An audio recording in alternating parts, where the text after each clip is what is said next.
been times where I've done virtual therapy with Kingston and he like literally is like, hi, and he clicks it and turns it off. Yeah, like 5 or 10 minutes into the session, we're like, you're done? So speaking of chasing the standard, let's talk about the Broncos real quick, obviously. Good segue! The Chargers fan base is really, really cool, really, really welcoming, mostly, especially if you're at SoFi. The preparation for... Where's my Jayhawk question at, man? That's what I want to know. It's coming right here. Oh, if they take one message from this book, I would say not to compare yourself with others.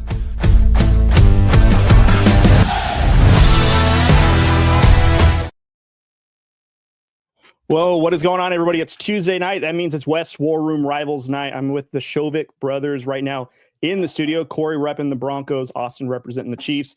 Ethan is doing family obligations right now, so shout out to Ethan and the Charger fan base if you guys are watching. And Matt, our brother in right now, who's serving the country in the Navy. Matt, we miss you, buddy. Hope you're doing well. Shoviks, how's it going? We got a special night planned tonight. How was your guys' weekend?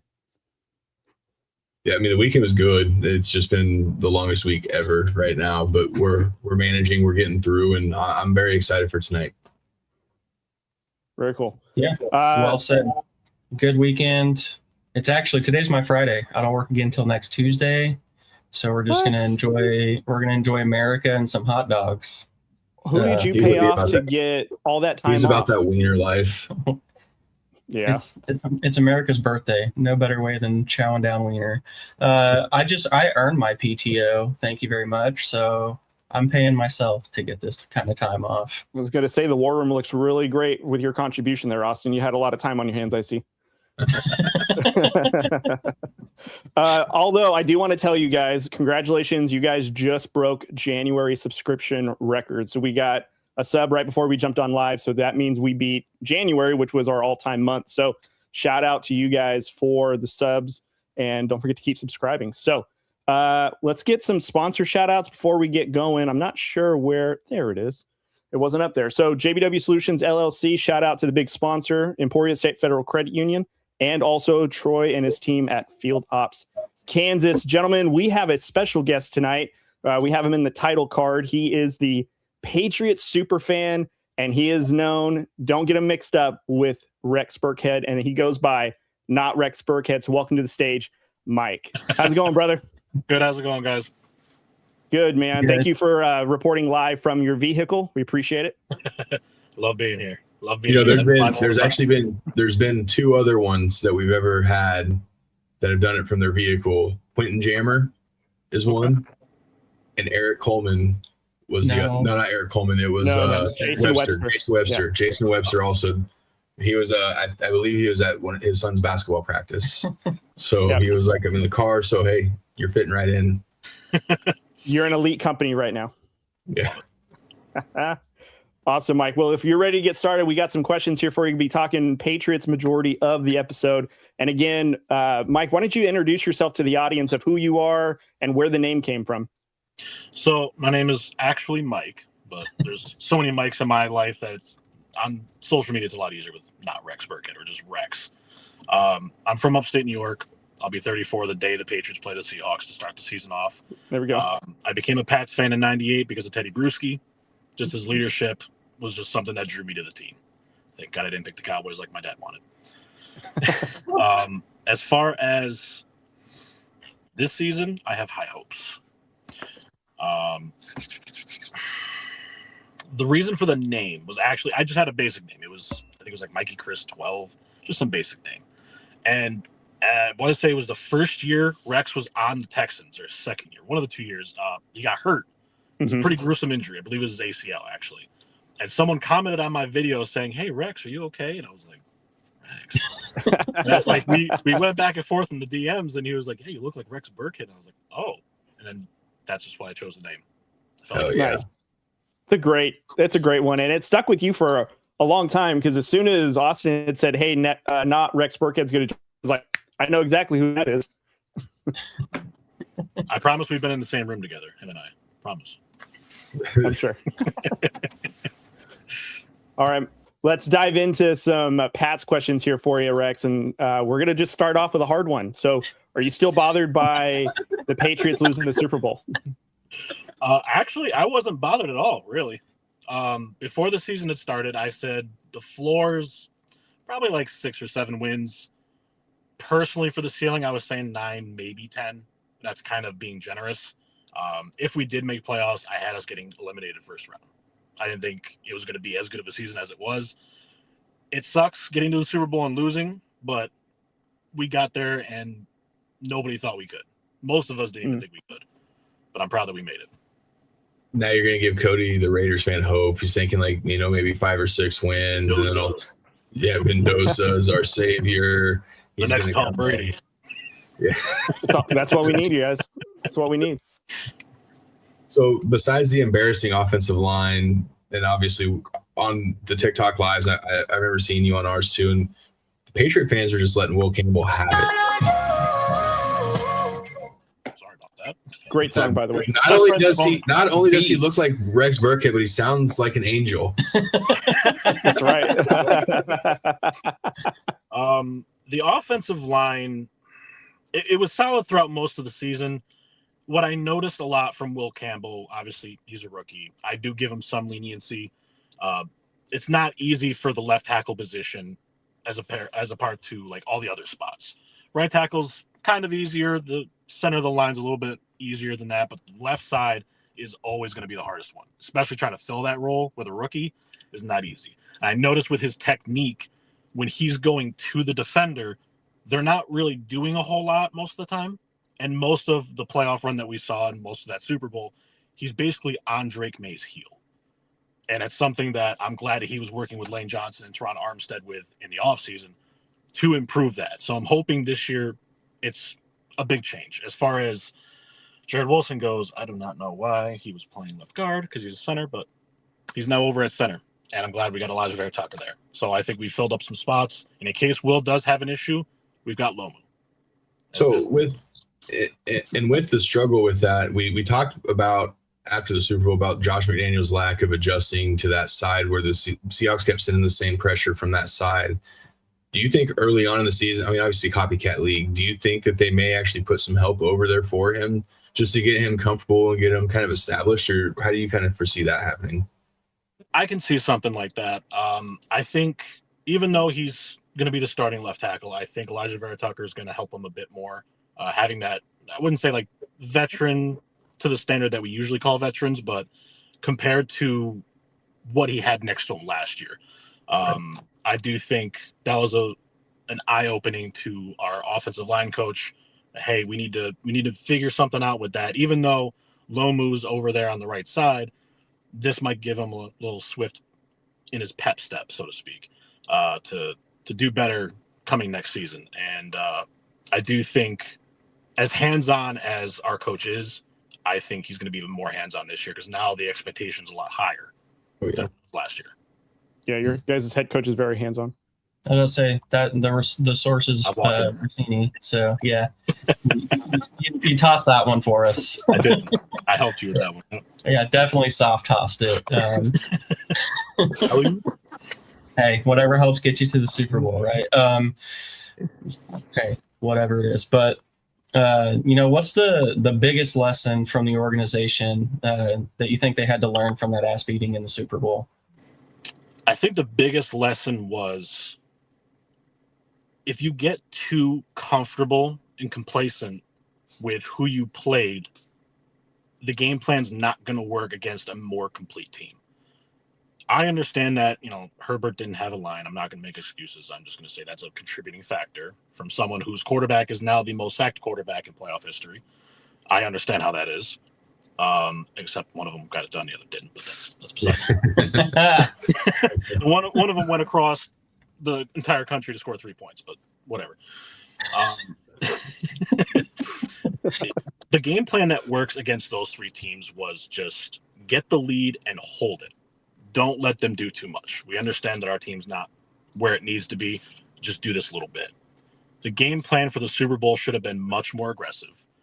At halftime, personally, I would have put in the veteran help on the offensive line, take Will Campbell out, take Jared Wilson out, put in the veterans, put Vederian Lowe in, any other veteran that you can decide to put in that other spot, because anything would have done better than that. we did not make the right adjustments. And I think that's also another adjustment that they're going to have to make going into next season is when to make the right adjustments and how to make them.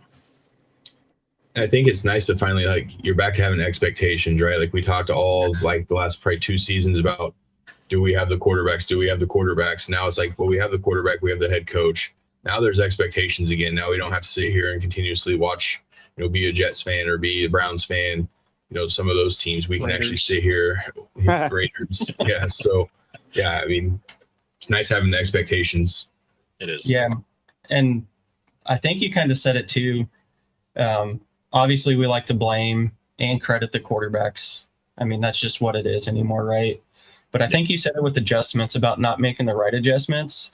I'm actually curious because when we were watching, it didn't look like Josh made any kind of adjustments for what was going on the left side. So that was a surprising part. I thought that was an advantage.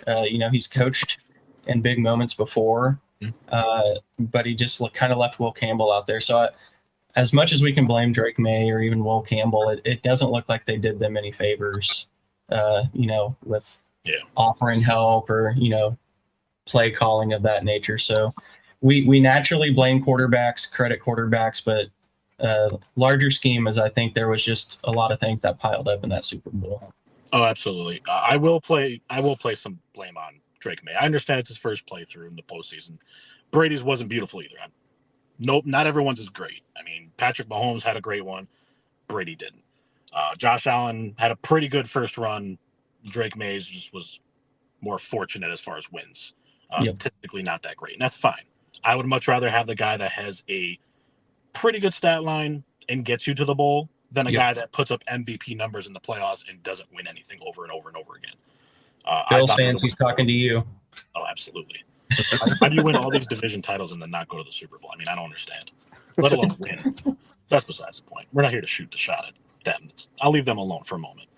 I do it enough in my life. They come. It's a long season too. It's we got all season for this. But I will say Drake has to learn timing in the pocket. He needs to be a little bit more comfortable because I know throughout high school, college, even in his early years in the pros so far, it's nothing but running for his life. He's never had a consistent offensive line, a good coach. He's never had a good wide receiver core like that. So he's used to having to maneuver too much. He has to learn when to get rid of the ball, when to tuck the ball, when to move a certain way, when to step into the pocket, when to step out.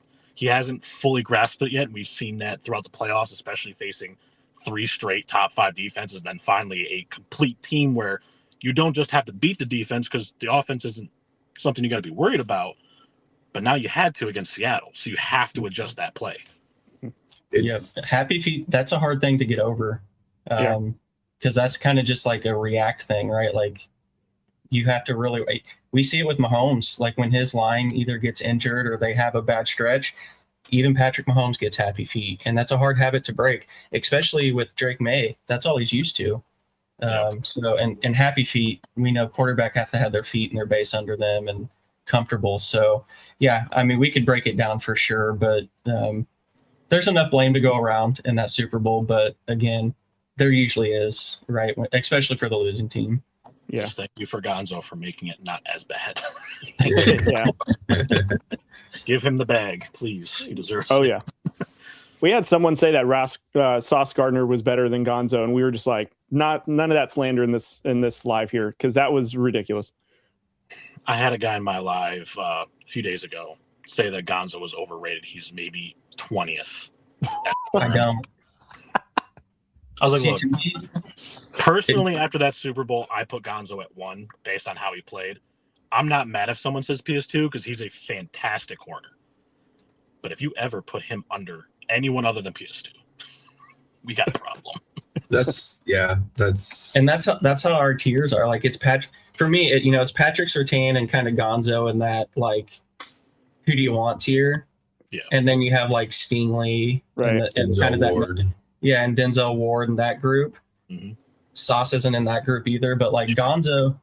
That's the one good thing the Jets did out of it. They managed to get 2 first-round picks for this guy. Right. And being the Jets, they will still find a way to mess this up. Somehow, some way. We hope not. They are the Jets. I don't know what the football gods have against them, but I'm thanking them for that every day. It gets so sad at some point. Aren't we kind of like hoping for like an okay, like little mini run from them. Like, What? don't we No. just want that for him? Jets and Bills tiers. Lifetime supply for you. Cody, get us going with segment 2 here. Yeah. So, Mike, okay. So, first off, the Patriots had a really, really good offseason. And there were some moves that were made that were great, which we all know about the trade. And then there may be some moves that maybe you didn't really like, but obviously team made them, so you support them. So what would you grade the Patriots offseason? And then what was your favorite and least favorite move the Patriots did?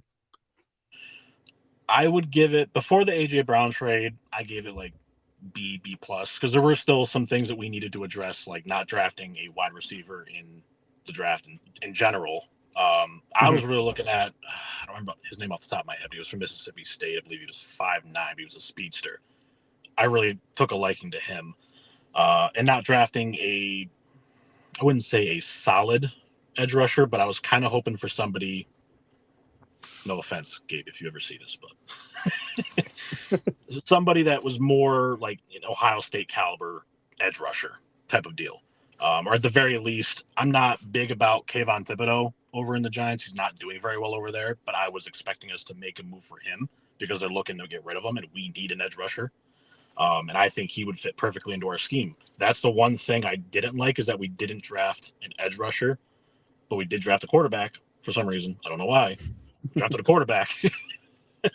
And at the end of the draft, The successor to Drake Maye is what you guys drafted? Who knows? Could be another zappy moment. I got zapped. My favorite move, obviously, is the AJ Brown trade. I think it was funny how Eagle fans really thought they were going to get 2 first-rounders. Yeah. And I mean, maybe it's just the delusional ones, but and Gonzo. I'm like, there was never 0% chance. Yeah, that was 0% chance it was ever going to be for Gonzo. I don't know who the Patriots GM was, but if that happened, then you'd fire the Patriots GM. There's no way that the Patriots are giving that up. In their defense, though, they did see Sauce land 2 first, so they may have had some hope on that. I think everything that had happened over the offseason kind of fluctuated the trade. I think beforehand, it would have made sense to give them a probably 2 firsts or a first and a second at the time. But after everything had settled, I wouldn't say we fleeced them, but I definitely think we made out better than we could have before. Right. And I still think it's a win-win for both, right? Like, I still think the Eagles have a Nick Sirianni problem. I don't think AJ Brown was an angel by any mean. I think he still was a little bit of the problem, but I still think Sirianni's the issue there. And I think they're coming away with some draft capital. They're getting rid of AJ Brown, which, I mean, at the end of the day, it kind of sucks you're giving up a receiver like that. But I think they like their receiver core enough. And then now Vrabel gets his guy. I mean, this has been Vrabel's guy since he was at Tennessee. We saw Vrabel's reaction when he found out that they traded AJ Brown. So here you go, Josh McDaniels. What are you going to do with your big number 1 now? Yep. It's a great wide receiver room, really. A lot of the skill position. Yeah, I mean, you have your big body receiver right there, and then you have your speed guys that you need on the outside or in the inside as well. So, yeah, I mean, the Patriots are set up fine as long as you can get that left side of the line figured out. But I think this kind of takes care of which newcomer will have the biggest impact in 2026. I think we kind of all know this one. Or are you going to go different? Mm-hmm. That rookie quarterback. What's that? Rookie corner? No, didn't you guys say you drafted a quarterback? Oh, God, yeah. It should be like a third stringer just helping out. The water boy. Or was Drake Maye? No. I think, honestly, Gabe is going to surprise me. I know he was the sack leader in college football last year. Although, to be fair, I do kind of judge your conference. His conference was not like that of the SEC. And we all know the SEC, even though in recent years hasn't been the same as we were used to seeing, but the SEC is about as close to the pros as you could possibly get, even with a huge gap between college and the pros. But nonetheless, it was a feat that most people wish they could have. And I think he's going to surprise me this year. Yeah, and I still think, man, you go back to Thibodeau, like Mike Vrabel with a guy like that and his defense and what he could have been able to piece him together with. I just start thinking about that. I'm like, would you have made that trade for him over AJ Brown, or are you going AJ Brown still? I'm going AJ Brown still, absolutely. Needing the edge rusher is a big deal, especially when your biggest issue on defense was not getting enough pressure. The run game was fine. We didn't have an issue with the run game as long as everyone was healthy. It was the passing game where our corners have to do more work because there's not enough pressure. But at the same time, the teams that in nowadays league have that wide receiver one typically are the teams that come out on top. Yeah, I agree. I wasn't sure if the AJ Brown trade was going to happen though. After you guys paid a receiver like receiver one, I wasn't sure how that was going to go. But yeah, even as a Chiefs fan, right? Like if you asked me if the Chiefs trade for AJ Brown or Thibodeau, that'd be tough for me because that's like the two things they really need. So. I mean, after the Eagles drafted Lemon, I didn't know what they were going to do with A.J. Brown. He was going to find a new home, and Patriots were the only ones. And I think reports were saying that there was a deal in place back in May. He was going to get traded. It was like we called this before the end of the season. No, but Diana Rossini called this. We listened to Diana Rossini at that point in time when she said back over yonder that he was going to be traded. And we're all like, holy shit, how does she know this? Little did we know what was getting ready to happen and come out about it. But again, refer back to what we said earlier, that their coach is very hands-on. So, well, and I got to be honest, though. What does she know about football? She said J.J. McCarthy sucks. Like, get out of here with that. You're trying to use that to get out of a ticket? Come on. Nobody's going to defend JJ. I mean, that's wild. Not wrong. You can defend JJ. I think I would honestly probably rather have Colin Kaepernick throw the football for an entire season over JJ. Yeah, there's a lot. I think I'd rather Chiefs start Garrett Nussmeier and going into the season than like a JJ. So I'll take McCaffrey at quarterback over him. Do it on JJ. Yeah, Nate Peterman. But if you could undo one off-season decision, what would it be?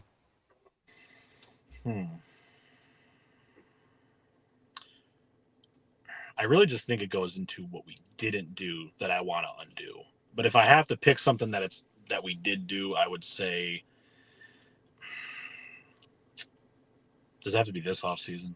Because there's one that's always stuck with me for the last few years. Well, you can say that one. It's Matt Judon. I wanted to keep. I saw he's wanting to come back. I did see that. As far as this offseason, though, I would say letting Tonga go, honestly. I think that was a very vital piece in key situations. Yeah, he just happened to land in Kansas City. Like, I was so stoked about that. At all places. It's not the right. He's not the sexy name, right? But teams got to have those kind of guys. Yeah. And I'm sure he played a good. Wasn't Milton hurt for a little bit? And I'm sure Tonga played a crucial part. Yeah. And holding down Fort. So, no, I like that one. I forgot about that, and he came to the Chiefs. I think for me, looking at the Patriots, the only thing that I question on their offseason, but again, with salary caps and everything going up, I think it was just the amount you paid to get Romeo Doubs. I think it was a solid receiver, but when I saw but then we saw what Alec Pierce got out there and everything. So, you came in under that. My God. So really in the landscape of things, it's not bad, but I was shocked at Romeo Doubs's contract, but receiver was a need, and that was pre AJ Brown trade, right? Yeah. So sometimes you have to pay to get a dude. I knew he was going to get paid a lot of money. I knew it. They were going to pay him wide receiver one money. And I'm not trying to diss Alec Pierce, but he's not a wide receiver one yet. He's just a wide receiver two. Sure. He did phenomenal as the deep threat, but he hasn't had the, like JSN, where he went from the slot role to the receiver two role and then to the wide receiver one. And even with the wide receiver two role, he was still getting a really good amount of targets. This guy's not getting those kind of targets. How do I know, if I'm a Colts fan, that I can trust Alec Pierce as a wide receiver one when he hasn't had those type of attempts yet? Right. Yeah. Granted, still young. I mean, it always could happen. It could happen. He could go off for 1,800 yards next year for all we know. Unlikely with Daniel Jones. Unlikely. Yeah. Well, no Pittman now, but right. We'll see. Yeah. No, one thing that I love about these Eagle fans is like, Smitty's going to go crazy. He had AJ Brown on the other side. It's kind of easy to do well when you got a wide receiver one over there. Yeah. What do I know, right? Yeah. Now coverage is going to focus on him, and it's going to be easier, right? Now Makai Lemon will be the new Smitty, and right. Exactly. But I think Smitty is decent enough to be a number one. Jury's still out. But, all in all, I think the Patriots did okay in their offseason. Like, I don't think we can sit here and, some teams make that move where you're like, that's just dumb. That's terrible or something. I don't think Patriots had one of those this year. So that's kind of why I wanted to ask that, just because I think that was a tougher question. Like, good offseason, what's the one thing you wouldn't have done? So, I think a team coming off a Super Bowl, even a loss, it's fine. To say you had a good offseason, vibe's got to be feeling good for Patriots fans. Yeah, because, you got teams like the Bengals with Joe Burrow that significantly had gotten worse over the years. Yep. And I look back at that Super Bowl, and I'm like, I really wanted them to win. I did. And it sucks, but it is what it is. And somehow your line gets worse and your defense gets worse. How do you let that happen? Oh, that's right. 75% of your cap is spent on 3 players. Yeah. Right. Yep. Easy enough. That's how it goes. So, and even as a Chiefs fan, you got to make business decisions. You lose pieces and stuff. But even going into last year, we weren't sitting there thinking they'd be worse. Injuries happen, things happen. You lose a lot of one-score games, but it's tough to get it to the Super Bowl and follow it up, with what you think is a winning offseason. So, kudos for the Pats for not letting that Super Bowl kind of drag in and affect off-season decisions. Yeah. Tell that to Belichick. Last couple of years were horrible. Well, he's chilling right now in North Carolina. So, you guys may get him back. Just kidding. With I doubt it. 7-year-old girlfriend. He's doing something right. I ain't mad at him. That's fair. That's fair. Yeah. He's doing something I'm not. So.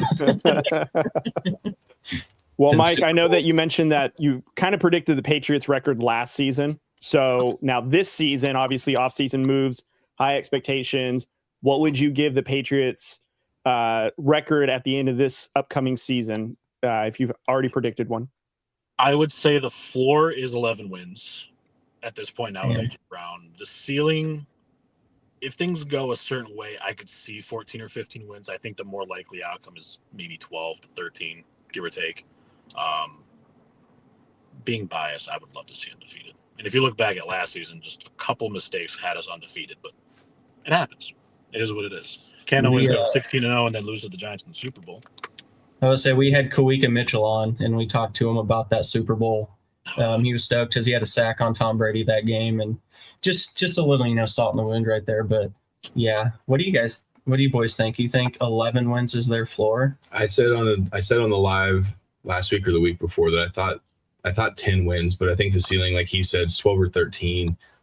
You're setting like 14 or 15. I think that's high expectation. And again, that's good.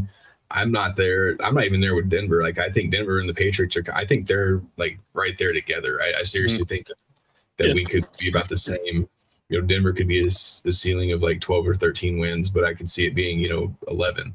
So that's just kind of the nature of it. But we're also playing, each other. Like, we're playing that division, AFC West and NFC West. I don't remember what your guys' NFC schedule looks like and who you guys are matched up against there, but I know we damn sure don't have the Dolphins and the Jets twice apiece. So you're right. You just have the Raiders and the Chargers twice.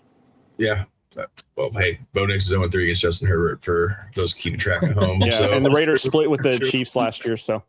We're not talking about the Chiefs. Dang, he's ready to take a shot at the Chiefs. He's been sitting on that. Like, Chiefs were innocent in this one, and just in case. Don't answer this with Drake Maye. Like, think outside the box here.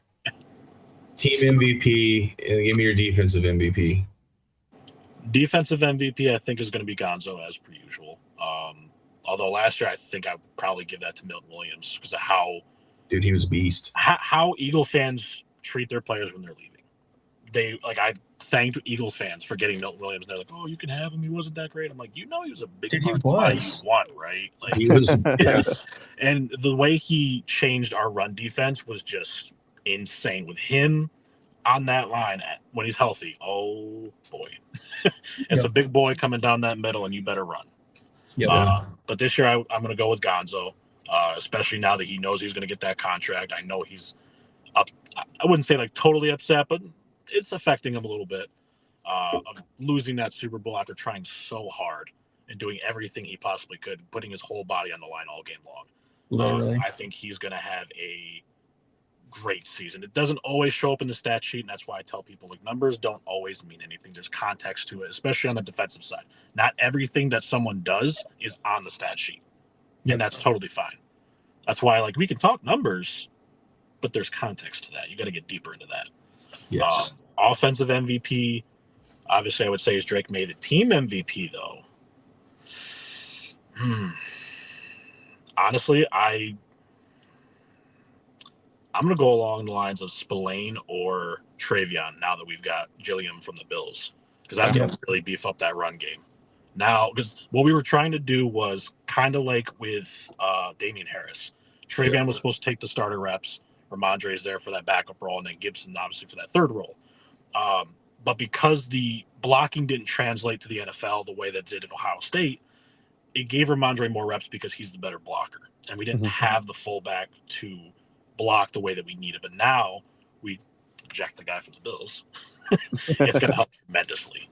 Yeah, I like this two-headed backfield that the Patriots, and I know there was a lot of talk with Ramondre Stevenson, obviously what he went through last year and, those issues. But I think you saw when he came back and what they were able to do in the postseason, right? Then you had Travion Henderson, who can be that explosive running back. He's that special teams guy. But now you put him in that Josh McDaniels style and what they were able to do. I look at this as being the potential to be one of the better duos if Josh McDaniels uses them correctly, and I think he will. I definitely think McDaniels needs to rethink how he wants to operate them, because in that Super Bowl, why am I seeing Travion run up the middle? Why am I seeing Ramondre performance as a coach? Ramondre is the guy that goes up the middle. Travion goes to the outside. That's why Travion tied the record for 4 50-yard touchdown runs in a rookie season. An outside guy. Why are you? Okay, you're the coach. He was around Belichick too much, trying to get too cute, right? Like outsmart. They don't think we'll run him up the middle, so run him up the middle. Well, there's a reason we don't run him up the middle. And do we think that Josh McDaniels doesn't make those adjustments if Bill Belichick is the head coach? Because, I'm speaking this as a Raider, as obviously Josh McDaniels being our head coach. Corey had him as a former head coach for the Broncos. Adjustments is not Josh McDaniels' thing, but when he was under stewardship of Belichick was notorious for making those adjustments. So it makes me wonder, is it because Bill Belichick held him accountable and said, you're going to change this because it's not working, rather than like Vrabel just kind of like gives him empowerment to run the offense, which is why you don't see maybe adjustments that are like fairly obvious. Like, hey, maybe we should put the veterans in here on this line because our guy's getting eaten up.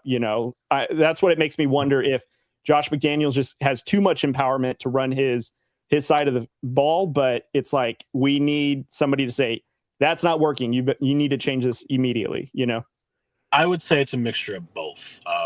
Belichick obviously has had a very long professional career in coaching, whether it's as a coordinator, as a wide receivers coach, or even as the head coach of the Patriots, and for 2 minutes as a Jets coach. Before he writes on the napkin, hey, I'm gone. Bye. I do think Belichick having the experience, coaching with other greats, and then when he gets the head coaching job, now he's getting the prowess. He's making the right decisions most of the time. And I think Vrabel in this new, what's the word I want to use? I guess this new type of feel where he's in a Super Bowl. He hasn't been there yet as a coach. As a player, he has, but there's a huge difference, big discrepancy. I think the jump from those 2 AFC championships he's been in now to now being in the Super Bowl, I think the lights may have gotten to him, just as I think the lights got to everyone on our team at that point, except defense. Defensively, outside of the running game, I don't know how we can't stop K9, but we can stop Bijan, whatever. I just think it was more of a mixture of both. I think this year Vrabel is going to take what happened and learn from those mistakes, when to make the right adjustments, not to just let McDaniels make all those decisions. Because I also agree that Belichick put him in check. Hey, we need to make these decisions right now. Look at this. You see what's happening? Change this. Gotcha. On it, boss. Where Vrabel's probably not doing the same thing because he's more of a lenient guy, I would say, as opposed to dictator Belichick. Yeah. you do what he And says. it helps when you have an all-time quarterback also like at the line, able to make the adjustments on the fly. So The one thing that Brady was better at than anyone else was dissecting defenses, especially in that film room. He's definitely not the most talented guy you've ever seen play on the football field. right. That talent that he does have shows up on the field via film room and via dissecting defenses pre-snap. Yeah. Yep, and that's the quarterbacks like him and Manning. It's the same with Manning, right? Manning didn't have the strongest arm. He definitely wasn't fast, except against Cowboys. But they put the time in studying, right? So that's why they were able to do what they can do. I do want to give a little for the defensive MVP. I'll never not say this for the Patriots. It's going to be Craig Woodson. Big fan of him. Good one. If there was one dude I was actually kind of rooting for in the Super Bowl for the Patriots, it was him. Big fan of him. I'm excited to see what he can do leaping into year 2, So, but last question here in this segment, we've seen it with Drake Maye talking about the Patriots, anything, Drake, the schedule May, fluke season, all of that, so I think I know what your answer is going to be, but we're going to ask it anyway. Are the Patriots legitimate Super Bowl contenders, or was last season the fluke like everyone seems to think? As a biased fan, I say absolutely we are Super Bowl contenders. Right. As a football fan before being a Patriots fan, which is what I always preach about in my life, I'll say some delusional stuff from time to time when we're in the moment. We all do. Yeah, everyone does it. Yeah. Some more than others. Eagles fans. But as a football fan looking from the outside in, I would say we have to see how the next couple of years go. We've seen teams where Jaguars are great for a year and then they just completely the bed from that point on for years. And then they're good for another year and then it just same thing over and over. Or Bengals, they had one great year and then it just kind of went away. So I think it really comes down to if you see at least 3 solid years, I would think it's safe to say that the Patriots are consistent contenders at that point. I don't think 1 year just determines anyone. I think it really comes down to multiple years. If you can't sustain it, you're not real. Yeah, and we both, you're about as real as the ghost that Sam Darnold saw as the quarterback. Yeah. But you guys with Drake Maye, Bronco fans with Bo Nix, now they've shown that they can do it. Now what's the hardest part? Doing it again. And doing it consistently. So I'm excited for this season because I think both teams have quarterbacks that can do this. They just have, it's not like they don't have a gauntlet to go up against in the AFC because we obviously know they do, but I think these guys can hold their own, and I'm excited to see. I do want this to become a rivalry. I want Bo Nix and Drake Maye to be a thing because I know they're really good friends, and like off the field, they're like really, really good friends. So I'm like, let's turn this into something. Like, yeah, I'm here for this. Brady Payton 2.0 all over again. I really think this is what it's going to come down to at this point now. Is you're seeing these young guys like Caleb. I would say Jaden Daniels, but he can't stay healthy. But that's besides the point. Drake Maye, Bo Nix, Drake. I think I already said Drake. These guys have shown a solid season, whether it be like Jaden Daniels in his rookie year and then not playing much of the second year because of the injury, but you're seeing the other guys start to improve. Even Bo Nix's improvement. Now seeing what Bo did, like you said, and what Drake did, now we got to see, are they going to do this again? Is this going to be a consistent thing? This is what proves that these guys are great or not. Lamar's sustained consistency, even if it's losing in the playoffs, but that's besides the point. Josh Allen, I don't need to say anymore. Patrick Mahomes, with as much winning as he's doing, and as much as I can't stand some Chiefs fans and I can't stand Mahomes at times, I have to give him the credit when people try to come at him, and I have to say, do you understand what he's done in 9 years? Yeah. The man has gone to 5 Super Bowls and won 3 of them. Yeah. And one of them, his best receiver was Kadarius Toney. So, like, Preach it. It's very similar to like how Brady had no all-pro targets until 2007 and still won Super Bowls. It's the same thing virtually right there. I mean, he won with talent and he won without offensive talent like that. Yeah, no, and it's exactly right. Like, do you want it to just be a one-year wonder? Obviously not, but to be in that talk, you have to show the consistency. you have to show up year in and year out. And with these young quarterbacks, I mean, we're starting to see quarterbacks take off immediately. I mean, yes, we saw CJ Stroud's rookie year. We've seen what he's been since then, but he started off on fire. Bo Nix, 2 playoff trips in 2 years, and he took over a 5-12 Broncos team. 8-9. 8-9, not good either way. So these young quarterbacks are making impacts immediately, but I think to find out which ones are real, which ones are going to sustain it, which ones are going to keep growing.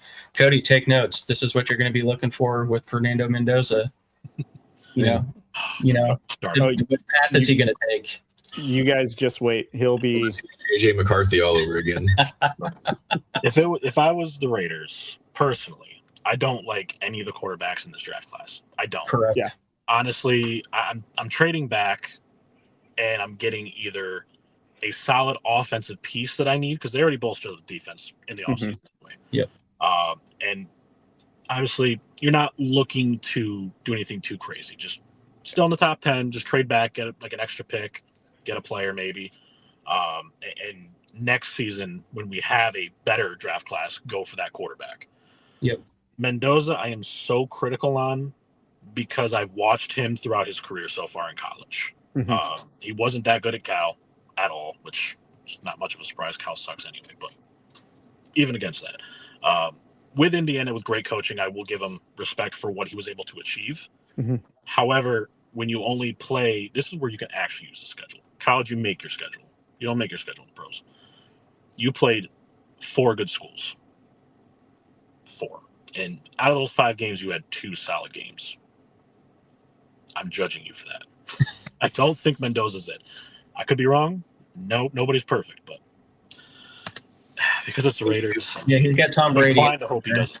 Well, listen, you're not telling me anything that hasn't been repeated on the show. I mean, we've had sports journalists tell us almost identical what you just said. I'm in the position where I don't know. I'm hopeful, but I mean, if Mike, if it were you, if like Mendoza was the only quarterback that Patriots drafted, you're going to want him to be a home run on the draft pick.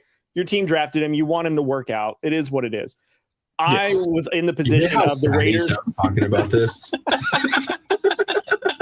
I was in the position that the Raiders were three drafts too late on getting a quarterback. We should have gotten a quarterback out of the draft with Bo Nix, Drake Maye.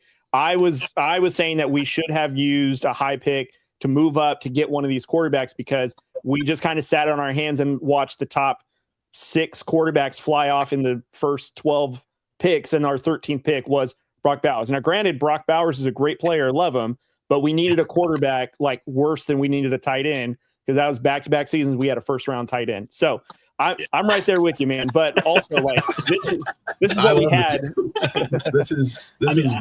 I will say, if Mendoza is that guy, and even if he's not, if you end up getting another quarterback, that's better.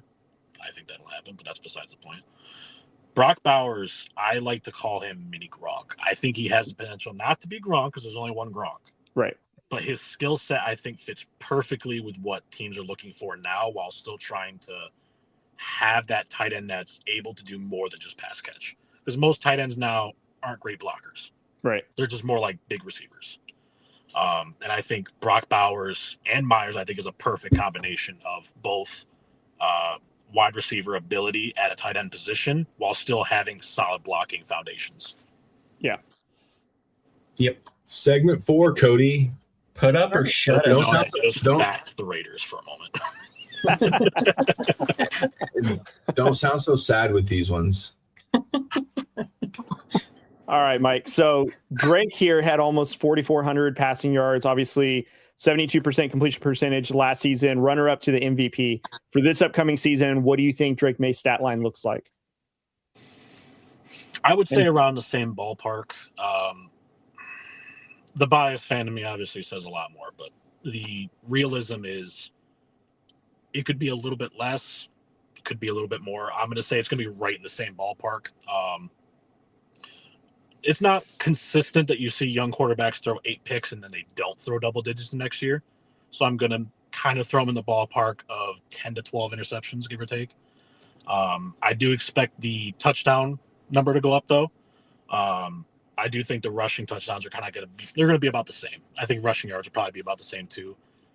He'll be around that 400 to 500 yard mark, probably 4 or 5 touchdowns. But passing, I expect more based on now having you still got Kayshon Boutte, you still got Mac Hollins, who we might move to tight end.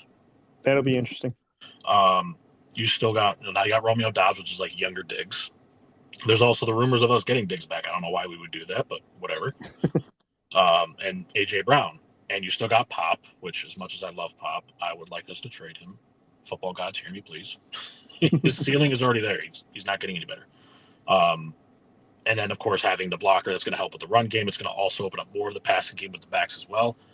I don't see – I can see a world where it doesn't happen, but I can't see how Drake Maye couldn't get to the 35 to 40 range for passing touchdowns at least. But the yardage, I'll keep like around the same ballpark. And here's where I'm at with him, and I think his numbers could be better if they get a better running game. Like if they get a more consistent run game from start to finish, right? Because now you're going to add in the play actions. Now you're going to add in, the red zone looks to AJ, Hunter Henry, right? Like let's not forget about the red zone targets that he's a big target for Drake Maye in the red zone. So I can see a lot of factors going into this of his numbers being better just based on just a simple thing of get that run game more improved, take the pressure off of him, and then let him get more relaxed and comfortable. And hell, who knows what that could lead to as far as, an MVP maybe season. Could be. I'm not mad that Stafford got it. I love Matthew Stafford. I've always thought he's a great quarterback that deserved an MVP award at some point in his career. I just don't agree with how they don't stay consistent. He's not as valuable to the team as Drake Maye is to the Patriots when you can put at least 5 other quarterbacks on the Rams and they could virtually do about the same. Whereas Drake Maye doesn't have the same weapon set, and he put up what he did as a second-year quarterback, first-year starter. And the fact that about 95% of QB stats, whether you include the rushing or not, Drake Maye led in. And Matthew Stafford only led in 2 stat categories, and he didn't even win his division. He was a 5th seed. The last time we saw that happen was 2003 with Peyton and Steve McNair. It really came down to 1 vote. And I can't even say it's the Philip Rivers vote because that guy said he would have voted for Matthew Stafford anyway. So kudos to him for getting it. I feel like it's a legacy award. But that's just me. Drake will get his. Don't worry. That's why I kept telling all the Patriot fans that night we were watching the awards show and I was breaking it all down. He's not going to win it tonight, guys, but he's going to get some in his career. Like it's just 1 year. It's just 1 year. Let's just enjoy what you have. You guys are getting ready to play for a Super Bowl, and I promise you, Matt Stafford would have loved to be in reverse on that. Oh yeah, right. Oh, yeah. Always take the Super Bowl over the MVP all day. I would say before he retires, I'm projecting him to get at least 1 Super Bowl and 1 MVP. At least. Yeah, that's a damn good career. I mean, that's a career that a lot of people wish they had. Yeah, right. Justin Herbert. Most Raider fans in their 30s. Marino just wishes he had a front office. All of the Chargers quarterbacks in their history. Oh. No, the one thing I want to say is the MVP award, I think, is watered down. It's a quarterback award, and B, they don't look at context. They don't look at anything. They look at yards. They look at touchdowns. Yep. That's what they look at. I would have gave Saquon the award last year, and the year before I would have gave it to McCaffrey, 100%. Those guys just in those 2 years absolutely killed it. Yeah. See, and me, I know you have to win, but for me, last year I would have voted for Myles Garrett. Like I know you need to be a winner, but you broke a record. Yeah. A long-standing record. All right, we'll come out this year with the Rams have 23 sacks, 24 sacks, right? And you'll probably win the MVP. I asked some Seahawks fans how they felt about it. I was like, now think about the NFC Championship. You guys got sacked 3 times. Myles Garrett wasn't there. What do you think is going to happen if he was there? I know we don't like to play what-if games on My Lives. I like to talk facts, not fluff, but sometimes in Dreamland's not too bad to look at. Watching Sam Darnold get thrown around by Myles Garrett all game. Love it. Anyway. Give us one Patriots take that you're going to stand on all season, even if everyone's kind of giving you shit for it. I was thinking about that for the last hour before the live. I was like, what's one thing that I would stand on? That Bo Nix is better than Justin Herbert. Oh. made. The proof is in the pudding there.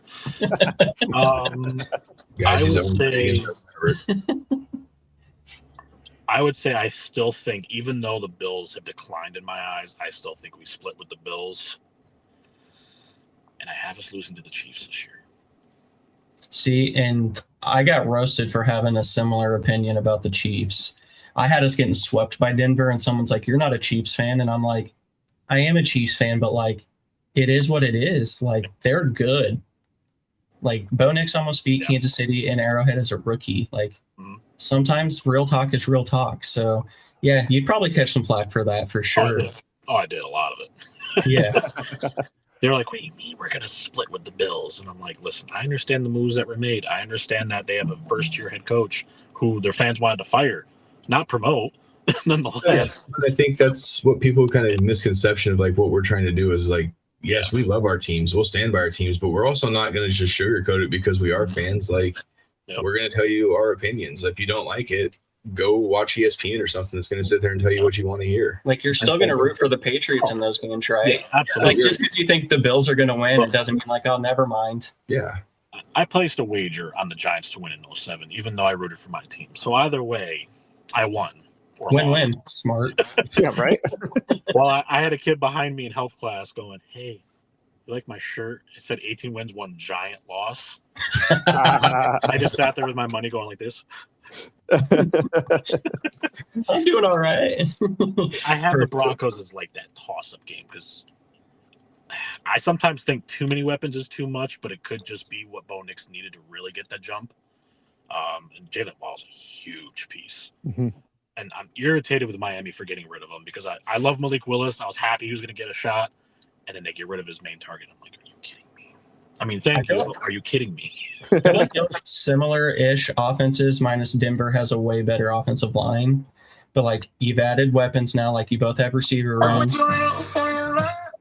Now you don't sound like quite like an angel anymore. Maybe Jesus.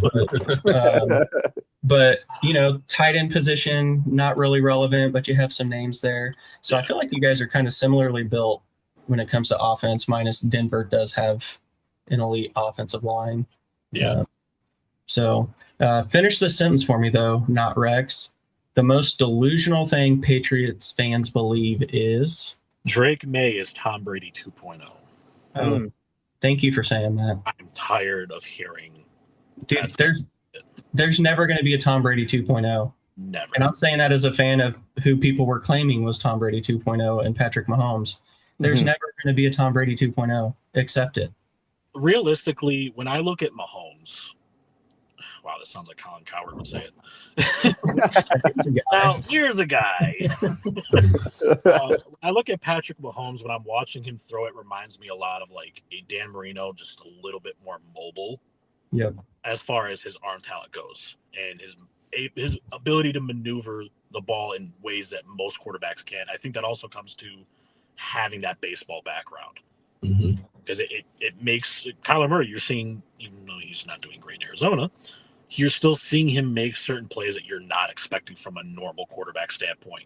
You're seeing guys that play multiple sports that are doing things that most people in their position aren't doing if they just play football.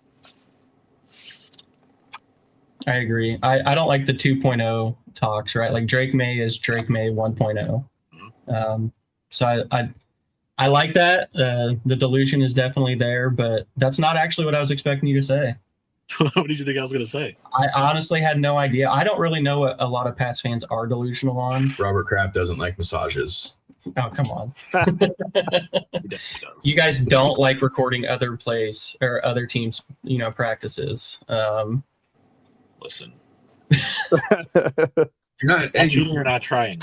That's exactly. LT said that, if you're not cheating, you're not trying. No, I don't hold any of that. I don't know what Pats fans are delusional with, though, right? That's kind of why I wanted to ask. That's like the biggest one that I've ever heard. Yeah, that makes sense. Just be happy you got a quarterback. Holy cow. I am. Right. I like to mess with my friends a lot. Like we're in the Xbox chat. When we got to the Super Bowl, I was like, oh my God, do you guys understand how hard it was for all these years to not make it again? They're like, my best friend's a Falcons fan. So he's like, oh yeah, it sucks so much. Right. How'd that 28-3 treat him? out. So Oh my god, that game was great. It's a long story, so I'm gonna just keep it really short. He didn't talk crap to me all game. Smart. He rooted for his team, but he didn't talk crap. And the moment that they won, or that we won the coin toss in overtime, well, he punched a hole in his bedroom door and threw his jersey out. That's how it works. He knew it was over. Yep.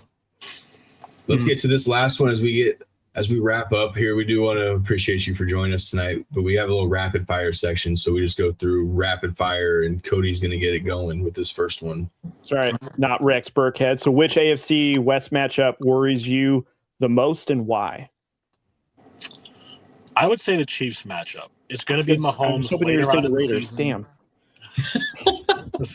That's a hardcore rematch. Like, that's a grudge match right there. Yeah, that tuck roll game. I was talking about week I was thinking one. week one last year, but hey, Hey, we don't have anyone to make those mistakes anymore. Just like the Steelers won't have 5 fumbles happen in their favor this time. right. I think it's the Chiefs just because it's later in the season, Patrick Mahomes. If I'm the Chiefs, I'm going to sit him the first 4 weeks. His injury was bad. Doesn't matter how sped up he is as far as recovery goes. I think rest him. Week 5 is your bye week. Have him come back. I think it's week 6. They're home versus the Raiders. Remember right? I would have him come back there. And I think if they do that, he's going to go on a tear. But nonetheless, it's still Patrick Mahomes. They got Eric Bieniemy back. They got K9 for the run game. Even though they traded away their 2 corners, I still think they bolstered up the defense nice enough to where it's not too detrimental. I do have high hopes for the Chiefs this year, which I also catch flack for. Considering my pre-A.J. Brown trade Super Bowl pick was the Bears and the Chiefs. Ooh. Caleb Williams with a similar play style to Mahomes going at it. So I think the Chiefs is probably my most worrisome game. The Broncos is like right there behind. I'm not worried about the Chargers. Come that week, they're already hurt anyway. I'm not worried about it. The Raiders, they're not there yet. I'm not worried. We just might have another tuck rule game. It's okay. So with that, what's your prediction, your record prediction against the AFC West this upcoming season? I would say realistically it would be a 2-2 or a 3-1. It depends on how the Chiefs and Broncos games go. Yes, I'm not worried about the Raiders. I'm not worried about the Chargers unless some dumb stuff happens. Floor is 2. Floor is 2. Yeah. But hey, you never know. This is any given Sunday. Raiders could pull off an upset. Yeah, I mean, really, it's the NFL. It's not like a lot of other leagues or sports. I mean, you do think you have the couple easy ones with like the Browns and Cardinals and Dolphins, but again, that's why you play. Final one here, not Rex / Mike. Which AFC West player would instantly make the Patriots like a bona fide championship favorite if you could steal them? Nick Benito. Yeah. Hell of a player. Because the biggest thing that we need right now is that edge rusher. And I think Benito would help. I would say Khalil Mack, but he's kind of on the older side. So see, but don't you want to see PS2 and Gonzo together though? You don't even need a pass rush at that point. No, we wouldn't. No, we wouldn't. I mean, without Carlton Davis basically being Brandon Brown or getting penalized all the time. Yeah. Benito's smart, right? Like if I could snag one off the AFC West, I'd want Benito in Kansas City, but I don't have a Gonzo to where I could see easily the 2 best corners just lining up together. I almost went with Karlaftis, but he's like terrible. He's not terrible, but he's not Benito. Karlaftis is obviously a better like run stopper, but the pass rush is more important these days. And Benito is. You could have that PS2 Gonzo connection right there too. Yeah, as Drewski in the comment section pointed out. Yeah, Gonzo and PS2. It's a passing league. You like going up against like T. Higgins and Jamar Chase. Okay, Bengals next. Going up against the Bills and DJ Moore. Mind. Oh, I'm not even worried about DJ Moore. He quits on his route anyway. I like DJ Moore, but like Gonzo can handle that just fine. We got our wide receiver 1. Yeah, the guy quits on his route. I am a little surprised that you didn't go with one of the left tackles the AFC West has, whether it's Slater or Bowles, the potential of Josh Simmons, but like, between Alt and Bowles, I thought you might have gone tackle to get back to the question a little bit. But it sounds like you're holding out a little hope for Will Campbell still. I like to give players a few years, unless you're 9. You don't get anything. You've proven you've needed to. Or if you're Michael Penix, you're not. No. Yeah. Sometimes right? Like you watch a guy and for sure. But yeah, I'm totally fine with being wrong, but I'm not wrong about those two. Was not wrong at all. Yeah. So no, that's awesome. There's a couple answers I was surprised through in there, which is why that's why I like to do it. Learn a little about Patriots in general. Just on the outside looking in, all you really see a lot of this offseason was Drake Maye and the Vrabel Rossini stuff is and then lately AJ Brown. So it was good to get your point of view, kind of an honest point of view from a Patriots fan. We have some Patriot fans who follow us and join TikTok lives who may be a little less, a little more fanatic. Let's say, let's not talk it negatively. They're just a little more fanatic, right? So Quite definitely way of saying crazy, but okay. Hey. I take it. It's what fans are spoiled, especially if Yeah. you were born and your number starts with a 2. Right. Yeah. So go ahead and tell everybody where they can find you on the old socials. All right. Well, on Instagram and Facebook, along with TikTok, I have my podcast page. I haven't been doing a whole lot on. I've been mostly doing stuff on my personal page, but that is the Moving Them Chains podcast. And then there's my normal one, NotRexBurkhead on TikTok. That's where you can find me. Right on. Perfect. Yeah. Again, man, we're gonna have to do this again throughout the season since you're playing in the West. So I'd love to have you back on throughout the season. Boys, you guys got anything else before we let him get out of here? No, sir. Just Drake the May schedule. Let's go. Yeah. Mike, it was great bantering with you, man. So glad we got a chance to talk with you, dude. And can't wait to see what you're doing on socials. And can't wait to have you back so we can do some AFC West recap with the Patriots. So appreciate you, man. Appreciate having me on there. So, and I'm all starstruck now. I'm all Don't give us too big of a head because we're just Cody has that effect on people. The voice of New Mexico has that effect on people. Not even close to New Mexico. I love hearing either. your guys' lives, man. You guys are always energetic every time I come in there. That's that dude right there. He's always bringing the energy. So love it. Trying, but we appreciate it. Yeah. Have a good one, Mike. Thanks, Mike. Be well, brother. You too. All right, guys. That was it for the show. Guys, how did we feel? Man, Mike is a great dude. Yeah. Hey, again, that's the kind of energy that we're wanting, and again, that's why we'll continue to bring other creators on to our show. And we've told you guys this. Yes, we cover the AFC West, but we're open and we talk all things NFL. And I think he brought it realistically. Mm-hmm. Right? Like you see our TikTok lives, you see other fans and what they're talking about. We're not telling you not to be a fan, always be a fan, wreck your team. But we also want to be realistic with some of our things. And yeah, we say wild and crazy things sometimes over there. But yeah, no, I appreciate it. I can't wait to have him back on for sure. And tight ends tomorrow, boys. Yeah, and it is awesome to have just honest conversations though, right? Like we don't have to sit there and just hear, and we'll use Patriots as an example of like, Gonzo is good, but we have some where it's like he's clearly better than PS2 and it's not close. And you heard him say like it's 1-2, your preference, no wrong answer. Yeah. Being honest with Drake Maye, like it's one good year, let's be consistent. So it's nice to have, honest conversations about football.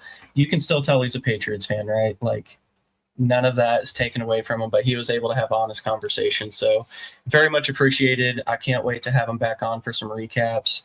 And as Corey said, we get a talk. Is it tight ends tomorrow? It is tight ends tomorrow. And the AFC and NFC East. So did he persuade any of us to pick the Patriots to win the East? You guys will have to tune in tomorrow and find out. Fins up, baby. Oh. Whoa.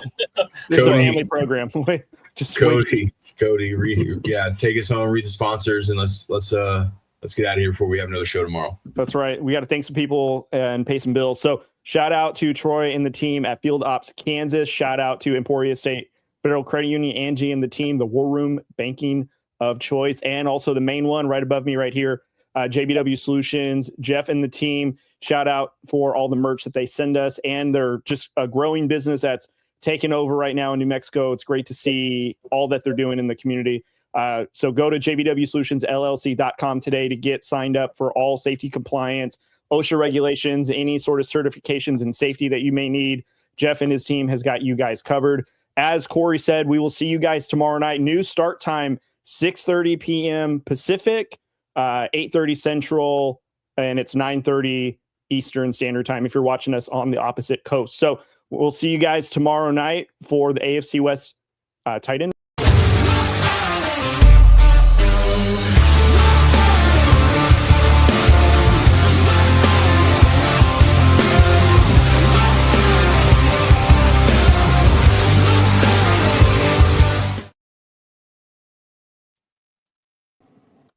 That was awesome.